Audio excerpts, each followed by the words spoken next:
A veces un pequeño olvido, como, no sé, dejarte el carnet en casa un sábado, te cuesta una multa. Una matrícula un poco forzosa para aprender, ¿no?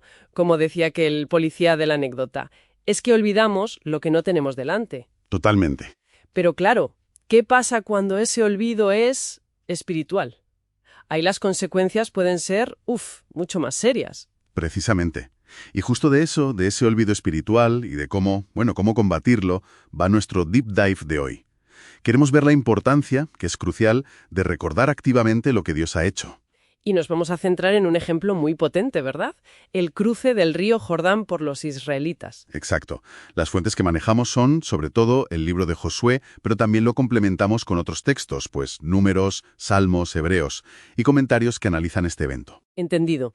Entonces, nuestra misión hoy es explorar por qué fue tan decisivo ese momento, qué nos revela sobre la relación entre Dios y su pueblo, y sobre todo, qué lección práctica nos deja sobre esto de la memoria activa en la vida espiritual. Eso es. Pues si te parece, entramos en materia. Antes de ese cruce milagroso, Dios pidió una preparación muy específica. ¿En qué consistió exactamente? Pues mira, en Josué 3, versículo 5, la instrucción es clarísima. Santificaos. Y esto, ojo, no era solo un rito externo. Ah, vale. Era una llamada a purificarse por dentro, a consagrarse, a reconocer que la victoria que venía no iba a ser por su fuerza militar, ¿sabes? Claro. Sino por la intervención de Dios. Tenían que confiar, obedecer y seguir el arca del pacto, que era el símbolo de que Dios estaba ahí, con ellos. Era, digamos, prepararse para recibir algo imposible. Qué interesante. Y las fuentes, además, contrastan esto con aquel intento fallido anterior, ¿no? En Números 14, que actuaron un poco por su cuenta, sin seguir las indicaciones, sin el arca. Justo.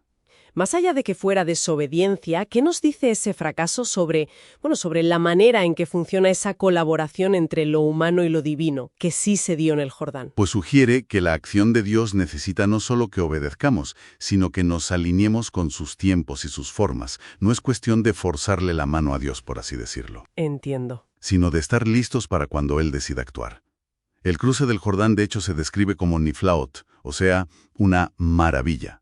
Algo que solo puede hacer un Dios vivo, un Dios activo, que va más allá de las leyes naturales.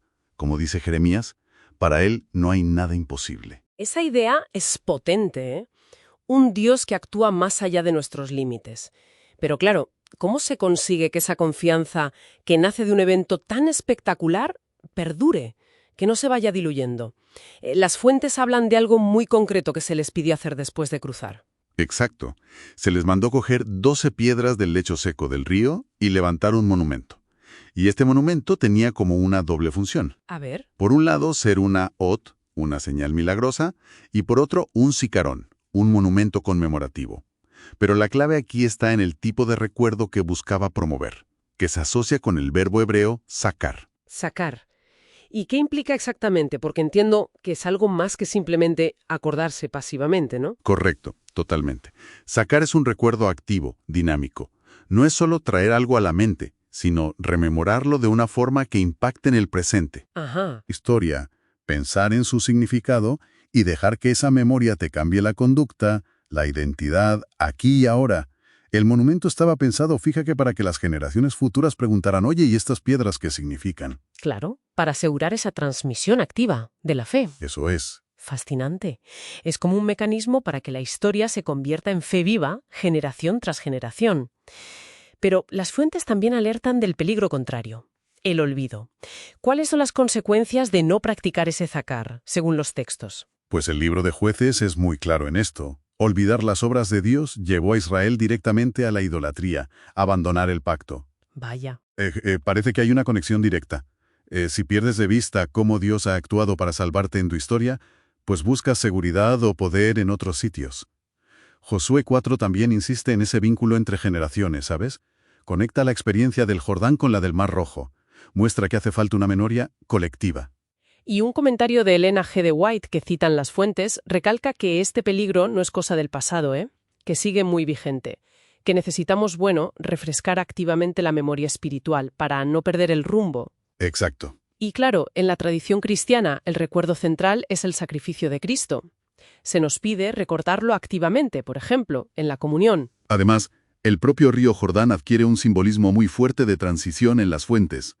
Igual que el Mar Rojo marcó el paso de la esclavitud a la libertad. Sí.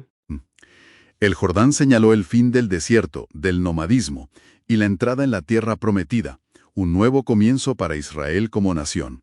Los Salmos 114 y 66 recogen ese eco. Y ese simbolismo de transición no se queda solo en lo histórico, ¿verdad?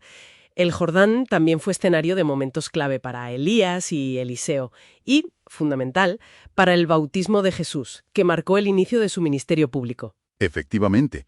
Y el libro de Hebreos, en los capítulos 3 y 4, va todavía más allá con este simbolismo. Usa la entrada a Canaán, después del Jordán, como una metáfora del reposo espiritual. ¿Del reposo? Sí, del reposo al que se llega por la fe en Cristo. El cruce representa, digamos, entrar en una nueva realidad de gracia. Entonces, resumiendo un poco, la gran lección de este deep dive parece ser esa necesidad vital de una memoria activa, ese sacar del que hablabas, de las intervenciones importantes de Dios. El monumento del Jordán nos enseña a crear mecanismos para que esa memoria no solo se guarde, sino que dé forma a nuestro presente y futuro. Eso es. Manteniendo viva la fe y la identidad a través de las transiciones de la vida. Exactamente. ¿Y eso? Fíjate, nos lleva a una última reflexión, quizá para quienes nos escuchan. Si aquellas piedras fueron un monumento de gracia, ¿qué prácticas o símbolos en nuestra vida, hoy, podrían ser nuestros propios monumentos? Buena pregunta. Pensemos, por ejemplo, en algo como el sábado, que mencionan las fuentes como recordatorio. ¿Cómo pueden estas prácticas no solo recordarnos actos pasados de Dios, sino también apuntar a su presencia continua y alimentar una esperanza activa para el futuro?